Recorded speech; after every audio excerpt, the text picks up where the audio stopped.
이제 오늘 민수기 10장부터 이스라엘이 저 가나안을 향하여 본격적으로 출발하는 장면입니다.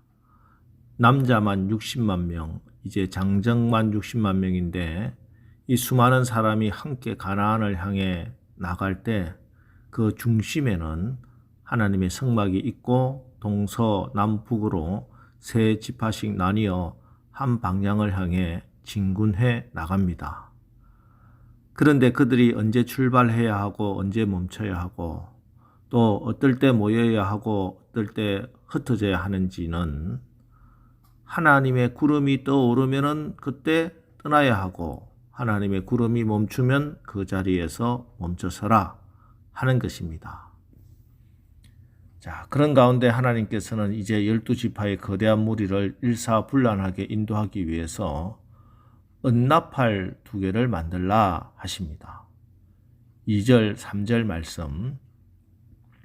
은나팔 2를 만들되 두들겨 만들어서 그것으로 회중을 소집하며 진영을 출발하게 할 것이라. 나팔 2개를 불 때에는 온 회중이 회막문 앞에 모여서 내게로 나올 것이요. 자, 그러므로 구름 기둥이 눈으로 보는 하나님의 인도함이라면은 이 은나팔은 귀로 듣는 하나님의 인도라 볼 수 있겠습니다. 어제 9장에서 우리가 살펴보았듯이 이스라엘 백성이 구름 기둥의 인도함을 받아서 광야를 통과하여 가나안 땅으로 가는데 이 구름 기둥이 오랫동안 멈추어서 있을 경우가 있습니다. 심지어 1년 이상 머물 때도 있습니다. 자, 그때는 아마 대부분의 이스라엘 사람들은 자기의 일상에 몰두했을 겁니다. 그러다가 다시 구름 기둥이 떠나려 할 때 이를 미처 보지 못한 사람이 있을 수 있겠지요.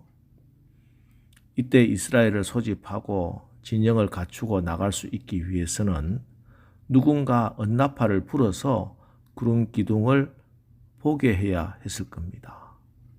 그러므로 이 은나팔은 귀로 들려지는 하나님의 계시, 하나님의 뜻이 되는 것입니다. 나팔 소리가 들려질 때 이스라엘 백성은 다시 하나님의 움직임을 주목하고 하나님의 인도함을 받게 되는 것입니다. 자, 오늘 말씀을 통해서 우리가 알 수 있는 것이 무엇인가? 그것은 이스라엘 백성들은 어디에 흩어져 있든지 그들이 행진할 때나 그들이 멈춰 있을 때나 항상 그들의 귀는 나팔 소리에 맞추어져 있어야 한다는 것입니다. 2번 불든지 1번 불든지 크게 불든지 길게 부는지 작게 부는지 그들의 마음은 언제나 나팔 소리에 집중되어 있어야 합니다.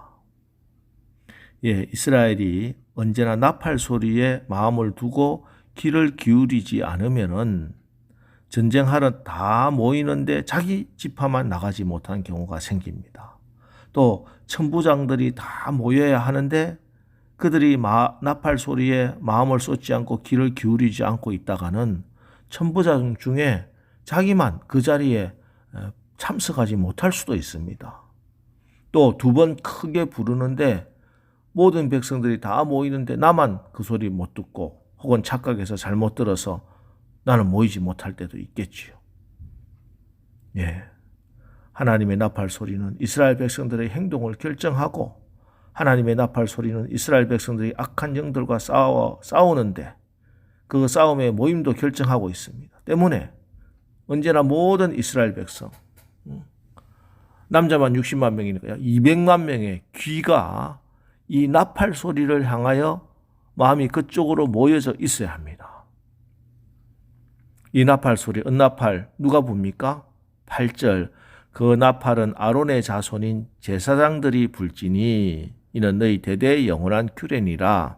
예. 바로 하나님께 구별됨을 받은 제사장이 이 나팔을 불게 되어 있습니다.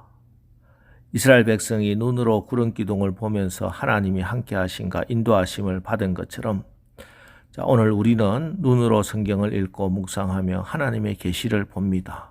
성경 말씀 읽고 묵상할 때 우리는 성령 하나님의 조명과 깨닫게 하심을 통해서 우리를 광야 같은 세상으로 인도해 주십니다. 자, 그리고 또 하나가 있죠. 바로 설교입니다. 우리가 일상생활 가운데 항상 말씀을 보지 못할 때가 있습니다. 구름이 오래 머물러 있어서 마음 편하게 자기 생활로 하나님을 향한 관심이 소홀할 때, 이때 나팔 소리가 들려집니다. 제사장은 나팔을 불어서 다시 하나님의 뜻이 무엇인지 살피라고 소리를 내야 됩니다. 개인 활동 멈추고 구름이 어디로 가는지 살피고 급하게 진영 안에 들어가 이동 준비를 하게 되는데, 그래서 여기 나팔 소리는 영적인 의미에서 설교라고 할 수 있겠습니다. 특별히 이 나팔 소리가 크게 활약할 때가 있습니다. 언제입니까? 9절. 또 너희 땅에서 너희가 자기를 압박하는 대적을 치러 나갈 때에는 나팔을 울려 불지니 그리하면 너희 하나님 여호와가 너희를 기억하고 너희를 너희 대적에게서 구원하리라. 예. 여호와의 군대를 대적하는 자들이 공격해 올 때 하나님은 나팔을 크게 불러 명령하십니다. 이 연나팔 소리를 듣고 믿음으로 여호와의 군대가 나가면은 하나님께서 자기 군대를 기억하시고 대적으로부터 구원해 주시겠다 약속하고 계십니다. 예, 그렇습니다. 교회 역사를 보면은 하나님의 큰 부흥이 있을 때는 항상 강력한 복음 설교가 힘있게 선포되었습니다.